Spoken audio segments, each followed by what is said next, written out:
One last dance. As a wife, it was 9 o'clock in the evening when Bill finally made up his mind and walked up the stairs to the bedroom. Anna, his gorgeous 26-year-old wife, was getting ready to go out with her girlfriends. He hadn't been particularly happy when she had gone out with those women last Friday, but he couldn't, and wouldn't, accept it as part of the new weekly routine. She saw the look on his face and sighed. "You're not going to nerd out over this, are you?" He nodded at the tiny dress spread out on the bed and the sexy blue lingerie she was wearing. She looked stunning in them. "I haven't seen this before," he said. She looked a little embarrassed. "Well, yeah, I bought them just this week." He thought for a second and went to the bathroom, returning with her underwear from the laundry basket. "So this is normal for a husband, then?" He pointed to a very plain, unremarkable set of bra and panties he held in his hand. "But you're happily buying this." He pointed to a tiny blue bra and a lace thong to match, barely concealing her charms. "For the sake of some men you've never even met before?" He stared at her. "Unless," he paused meaningfully, "unless it's just another night out with the girls on a hunting trip. Maybe you actually arranged to meet someone there, like on a date." He tilted his head to the side as she stared at him incredulously. "No," she exclaimed. "There's no one else. How could you even think that?"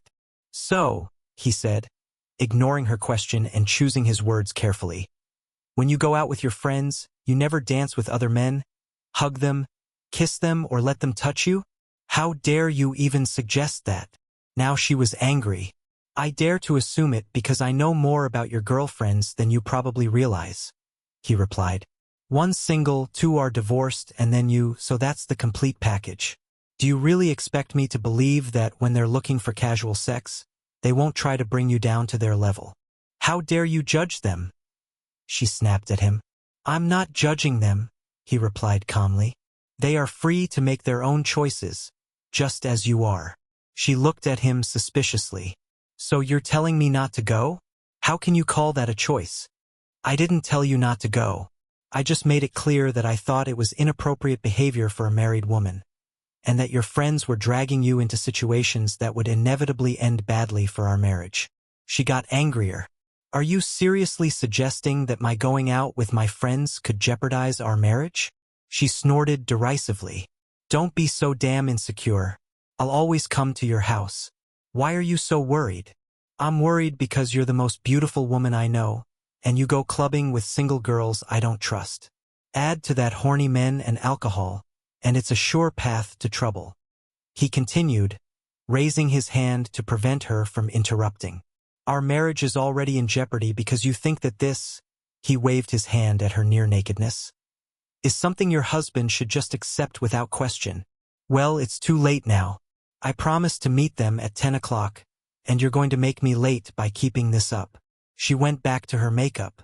He decided to make one last attempt. "You also promised to respect your husband," he remarked wryly. "You seem comfortable enough ignoring that promise. Or are your girlfriend's feelings more important to you than mine? What the hell has gotten into you? Don't you trust me?" She snapped at him. "I'm going out for drinks with the girls. That's all. Now, for God's sake, leave me alone." He took a deep breath. "The thing is, I want to trust you, but I refuse to sit at home every Friday night wondering if you're going to take another step tonight and end up accidentally sleeping with some guy against the wall. I would never do that." He stopped her again. "Gail bragged about her exploits on social media last week. She's one of your friends, and that's exactly what she did. How long will it take before you start believing it's okay if I never find out?" She just stared at him, at a loss for words. He continued, now angry. "If you want to go dancing, invite me along. If you just want to rub up against strangers, then be honest and we can end this right now." "You're just being insulting," she attacked him. "No, I'm being honest. I don't believe you're not a dirty dancing and kissing lover who's looking for illicit affection, or worse, quick sex. I'm willing to believe you haven't slept with anyone yet. But that's the choice I'm offering you. Go or stay. It's up to you. But keep in mind that I have a choice too. If you leave, you can go out as much as you want. I won't be here when you get back." "There." He said it. He'd given her every opportunity to understand his concerns, to hear his desire to fix their marriage. Now she had a choice, him or them. "You're kidding me," she said, angrier than he'd ever seen her in the 4 years they'd been a couple. "No," he said quietly. "If you want to dress like your friends and go out drinking and dancing with them every Friday night, that's fine. I'm just telling you that the prospect of sitting around waiting is not how I see my future." "Now," he said, heading for the door, "I have things to do. I'll be downstairs when you've made your decision." She sat in front of the mirror, thinking. She hadn't had sex, well, not really. She'd been sorely tempted last week, and she'd made nice to a guy in consolation, but that was all. And she liked the way men looked at her on the dance floor. It made her feel more desirable. Bill always complimented her on the way she looked, but he had to. He was her husband. The guys at the club, on the other hand, they wanted and lusted after her. Bill sat at his laptop, filling out an online form. It was 10:40 when she came downstairs. He looked up. Was she staying or going? She was wearing high-heeled shoes, showing off long, slender legs disappearing into a short, tight blue dress. He didn't say anything. Was she going to take him up on his offer to let her husband take her to the dance? Or did she intend to go dancing with her friends? She still looked hesitant, then spoke. "I'm leaving. We can talk tomorrow." He shook his head slowly and turned back to his computer, silently ignoring her. She stood for a moment, unsure if he was bluffing. He didn't even hear the front door close as she left. He finished filling out the form, attached the link to the email, and hit send. He went upstairs and threw some clothes into a couple of suitcases.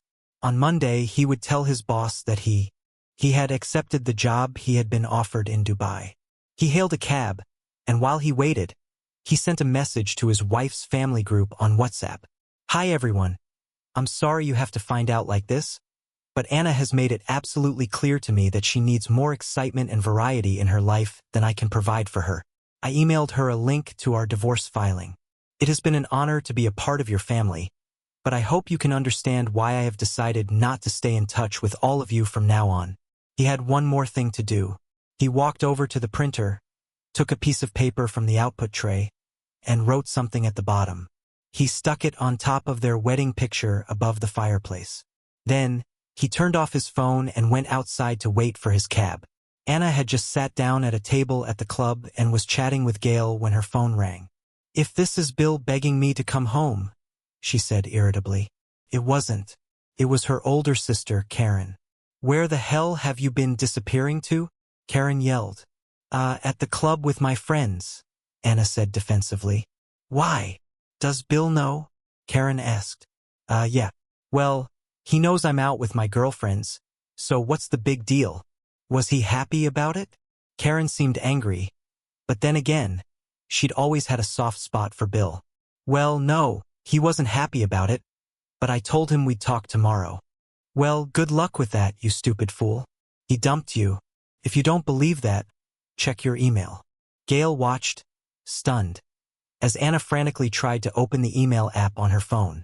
Even in the dim lighting of the nightclub, she could see that her friend had gone noticeably pale. Then Anna noticed the WhatsApp message to her family.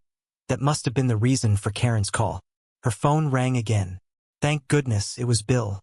No, it was her father. "What did you say to Bill?" he demanded.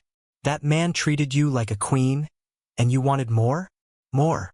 "No, Dad, I didn't. I just felt trapped. I just needed one night a week, to be myself." "What, are you in a nightclub? Your husband just left you, and you're going to clubs?" he asked incredulously. Her father was clearly furious. He never swore like that in front of his family. What could she say? She was in a club.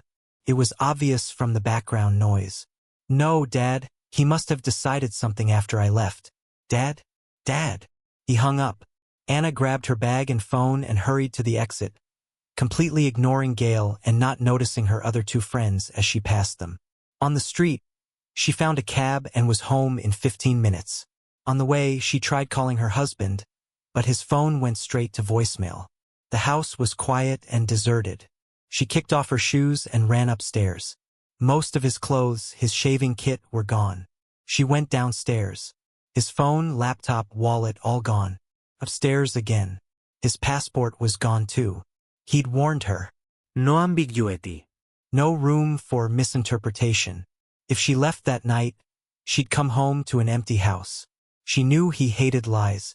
He'd been betrayed by a girl in the past, and he put honesty above everything else. He did exactly as he said he would. Anna walked downstairs, at a complete loss. An hour ago, she had been married. Now they were separated. In less than a year, she would be divorced. For going dancing. Then she saw the picture above the fireplace. Something was wrong. When she saw what it was, she almost threw up. It was a picture from someone's social media account. It showed a young man on one knee, proposing to his girlfriend. But there, in the background, was Anna, making out with some guy while he groped her breasts. At the bottom, in big black letters, Bill had written, "Lying." Well then, what happens next? Bill goes overseas, and Anna is given the freedom she had dreamed of. Everything that happened after that, Anna's abortion and subsequent childlessness 6 months later, Bill eventually marrying a sweet and charming Australian woman he met while kayaking in Dubai, are separate stories that may or may not be written.